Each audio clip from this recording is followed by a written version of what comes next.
they said, so we'd really like you to go. So you weighed your... So, but we can't make you go. Right. We can't make you go because you haven't been here 6 months. And like I say, I think I did call my dad. And I said, I think I did call him that one time and say, what do you think?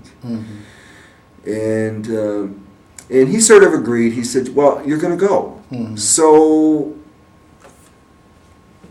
you really don't have any friends there. You don't really, you haven't, you've only been there a couple of months. You're really not situated that firmly. So just go. And so I said, okay, which was obviously a stupid thing to do because then that allowed me to go back for a second tour, see, because I had enough time left, but I'll get into that later. So, in hindsight, that was really stupid of me. I should have just said no, and then I might have been on McConnell for a year, and then I would have only done one tour instead, but, like I said, I just thought, well, nobody does more than one, so I'll just do my one and get it over with. And but now I needed to get back home again. And the summer of '66 was the great airplane strike. All the airlines were on strike. So I wound up taking the train from Wichita to Chicago, and then changing trains in Chicago, changing stations, and coming back to Detroit. So yeah, I can say I've flown over the Mississippi, I've driven over the Mississippi, and I've taken a train over the Mississippi and a boat across the Mississippi. So I've done it all. But, the train, so this is my first time on a train now. And it was pretty neat because the train pulls into Wichita Station. All aboard! I get on the train. That train wasn't in the station 2 minutes.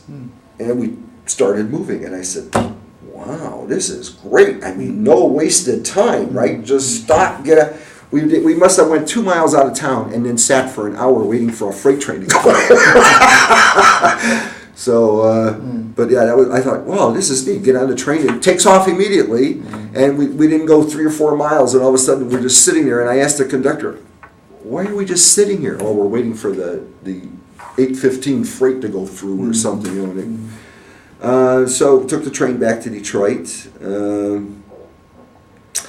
and I had another leave.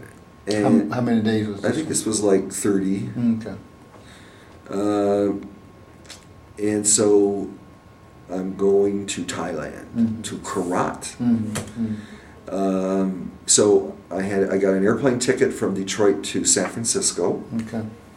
And I had to buy on my own because they gave you money to travel. Okay. Gave you money.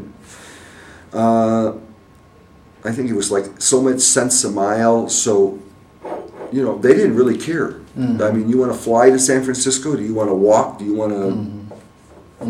Here's some money. So I bought a ticket. As I said, just be there. Just be there. Here's the day here's the day and time that you have to be at Travis Air Force Base, California. We don't want you even there. Like, your plane out of Travis is going to be at 10 o'clock at night. We don't even really want you there before 6 p.m. because then we have to house you or something. So anyway, so I flew into San Francisco, and there was some other guys on the airplane, just military guys, Air Force. They were obviously wearing Air Force uniforms. So I think I landed in San Francisco at 1 o'clock in the afternoon, and we didn't have to be there till 6 or 7. So there was like 4 of us, and we just wandered San Francisco, Fisherman's Wharf, and we rode the cable cars, and we got to the end of the line and helped turn them around. And so we just kind of bummed around. We went out to Haight-Ashbury, where all the hippies were, and also here it is, 66 Haight-Ashbury, and here's 4 of us in military uniforms. That wasn't too bright. But anyway, didn't have any trouble. Just wandered around San Francisco, and we went out to Travis Air Force Base and took a commercial charter out of Travis to Anchorage, Alaska. Elmendorf Air Force Base. So we went to Alaska, and then we went to Japan, and then we landed in Bangkok, Thailand. Okay. And they put us in a first-class hotel in Bangkok, and a bunch of us went